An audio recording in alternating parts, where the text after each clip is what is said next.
एक दिन गौतम बुद्ध अपने शिष्यों के साथ एकदम शांत बैठे हुए थे। उन्हें इस प्रकार बैठे हुए देख उनके शिष्य चिंतित हुए कि कहीं वे अस्वस्थ तो नहीं हैं। एक शिष्य ने उनसे पूछा कि आज वह मौन क्यों बैठे हैं? क्या शिष्यों से कोई गलती हो गई है? इसी बीच एक अन्य शिष्य ने पूछा कि क्या वह अस्वस्थ है? पर बुद्ध मौन रहे। तभी कुछ दूर खड़ा व्यक्ति जोर से चिल्लाया, आज मुझे सभा में बैठने की अनुमति क्यों नहीं दी गई है? बुद्ध आंखें बंद करके ध्यान मग्न हो गए। वह व्यक्ति फिर से चिल्लाया, मुझे प्रवेश की अनुमति क्यों नहीं मिली?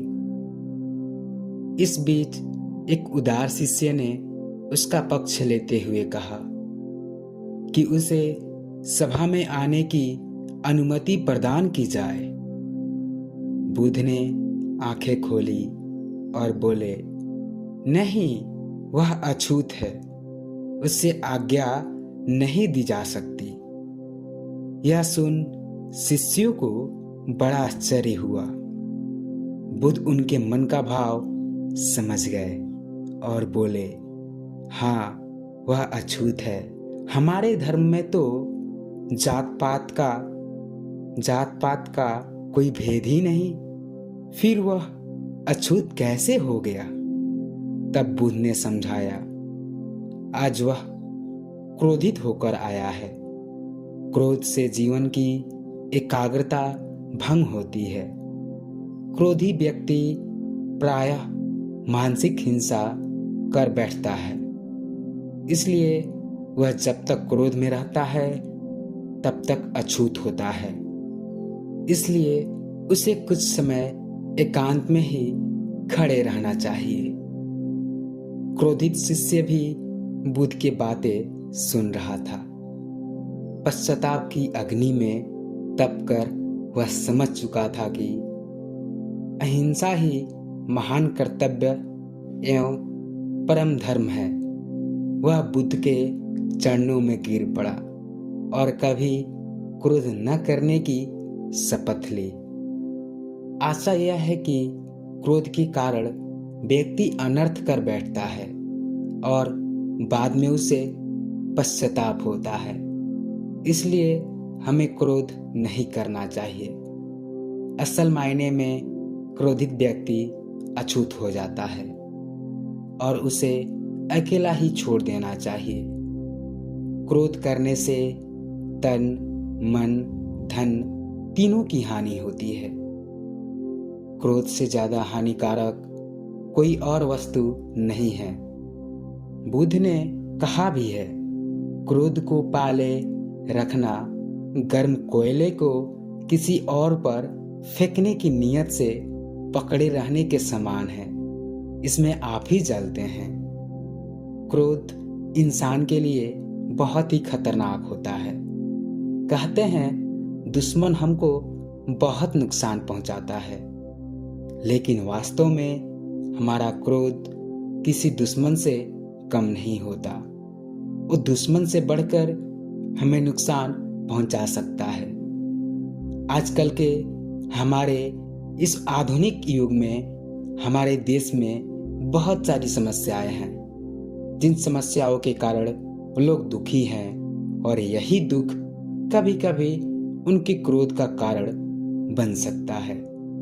लोगों के क्रोधित होने के कई कारण हो सकते हैं। कोई अपने परिवार वालों से क्रोधित है, कोई अपने दोस्तों और रिश्तेदारों पर क्रोधित है, तो कोई अपने बिजनेस पार्टनर से। उनका क्रोधित होना अपने अपने हिसाब से सही या गलत भी हो सकता है, लेकिन कभी कभी ये क्रोध हमारे लिए बहुत ही घातक सिद्ध हो सकता है।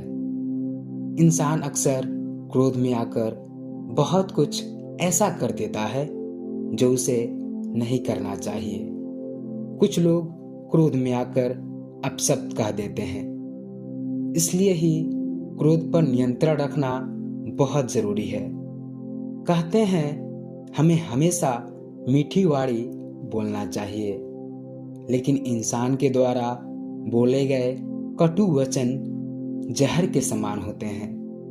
क्रोध नियंत्रित करके हम बहुत सारी परेशानियों से बच सकते हैं। क्रोध पर नियंत्रण होना बहुत ही जरूरी है। कभी कभी इंसान क्रोध पर नियंत्रण न पाकर किसी दूसरे व्यक्ति पर हाथ उठा देता है, जिसका पछतावा उससे बाद में होता है।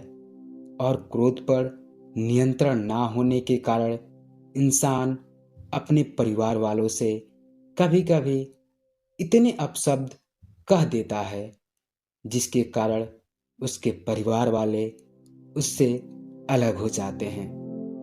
हम सभी को क्रोध पर नियंत्रण रखना चाहिए, क्योंकि क्रोध हमारे जीवन के लिए बहुत खतरनाक है। आज के ज़माने में बहुत से लोग ऐसे हैं जिन्हें बार बार क्रोध आ जाता है। इसके लिए उनको ऐसे लोगों के साथ रहना चाहिए जिनका स्वभाव अच्छा हो, जो हमेशा खुश रहते हैं, क्योंकि कहते हैं जैसी संगत होती है वैसी रंगत होती है। अगर आप अच्छे इंसानों के साथ रहोगे तो आपका क्रोध नियंत्रित रहेगा। इसके अलावा क्रोध पर नियंत्रित करने के लिए आप किसी दूसरे विषय पर भी सोच कर सकते हैं। यानी जैसे कि आप किसी से बात कर रहे हैं और आपको ऐसा लग रहा है कि इन बातों से आपका क्रोध बढ़ सकता है, तो आपको यह करना चाहिए कि टॉपिक बदलकर बात करना शुरू कर देना चाहिए, या उस व्यक्ति से इस बारे में बात करने से मना कर दे, जिससे आप क्रोध को बढ़ने से रोक सके, या उस जगह से दूर जा सकते हैं जहां पर आपको किसी बात को लेकर टेंशन हो रही है। जैसे कि मान लेते हैं आपकी किसी से लड़ाई चल रही है, तो आपको चाहिए कि किसी भी तरह उस जगह से चले जाए, जिससे आपका क्रोध नियंत्रित हो सकेगा और आप क्रोध में कुछ बुरा करने से बच सकोगे। क्रोध पर नियंत्रित करना बहुत जरूरी है। आशा है कि आप इस कहानी को समझ पाए होंगे और अपनी जिंदगी को और बेहतर बना पाएंगे। ऐसे ही नॉलेजेबल कहानियां सुनने के लिए इस चैनल को सब्सक्राइब जरूर कर ले। जय हिंद।